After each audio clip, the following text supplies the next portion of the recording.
ভারতের সঙ্গে সীমান্ত বাণিজ্যে ১০০ রুপির বেশি মূল্যের পণ্যে গুনতে হবে ৮০% পর্যন্ত শুল্ক। এমনই কঠোর অবস্থান নিয়েছে এবার নেপালের সদ্য ক্ষমতায় আসা সরকার। কিন্তু কেন মোদির বিরুদ্ধে এমন সিদ্ধান্ত নিল নেপালের নতুন প্রধানমন্ত্রী বালেন্দ্র শাহ? নেপালের গণঅভ্যুত্থান ও সরকার পরিবর্তনের পর রাজনৈতিক প্রেক্ষাপটে বড় ধরনের পরিবর্তন এসেছে। নতুন নেতৃত্ব, বিশেষ করে বালেন্দ্র শাহের মতো জনপ্রিয় ব্যক্তিত্বদের প্রভাবে প্রশাসন এখন আগের চেয়ে অনেক বেশি সক্রিয় ও জবাবদিহিমূলক। অতীতে দুর্নীতি ও দুর্বল নীতির কারণে অর্থনীতি ক্ষতিগ্রস্ত হলেও বর্তমান সরকার সেই জায়গা থেকে বেরিয়ে এসে শক্ত অবস্থান নিচ্ছে। এই শুল্ক আরোপ তারই প্রতিফলন। নতুন নিয়ম অনুযায়ী ভারতের বাজার থেকে কেনা ১০০ নেপালি রুপির বেশি মূল্যের যে কোনো পণ্যের উপর এখন বাধ্যতামূলক শুল্ক দিতে হবে।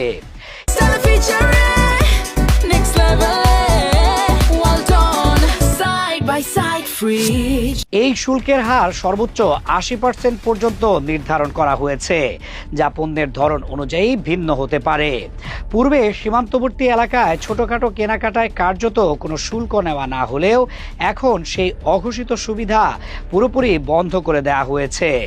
সরকারি কর্মকর্তাদের মতে সীমান্ত দিয়ে ভারতীয় পণ্যের অতিরিক্ত প্রবাহ নেপালের স্থানীয় ব্যবসা ও উৎপাদন খাতকে মারাত্মকভাবে ক্ষতিগ্রস্ত করছিল। নেপালি ভোক্তারা কম দামে ভারতীয় পণ্য কিনতে ঝুঁকছিলেন, ফলে দেশীয় ব্যবসায়ীরা টিকে থাকতে হিমশিম খাচ্ছিলেন। এই প্রেক্ষাপটে শুল্ক আরোপের সিদ্ধান্ত স্থানীয় বাজারকে সুরক্ষা দেওয়ার একটি সময়োপযোগী ও প্রয়োজনীয় পদক্ষেপ হিসেবে বিবেচিত হচ্ছে। নতুন এই নীতির আরেকটি গুরুত্বপূর্ণ উদ্দেশ্য হল সরকারের রাজস্ব আয় বৃদ্ধি করা।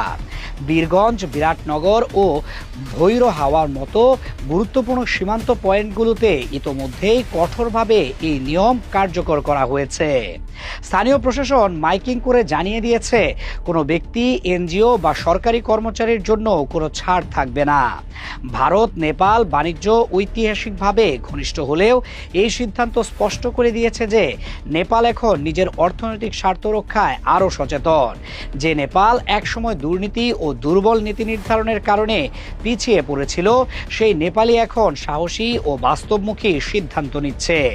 নেটিজেনরা বলছেন, নিজের দেশের স্বার্থে নেপালের এমন কঠোর অবস্থান থেকে বাংলাদেশকেও শিক্ষা নেওয়া উচিত।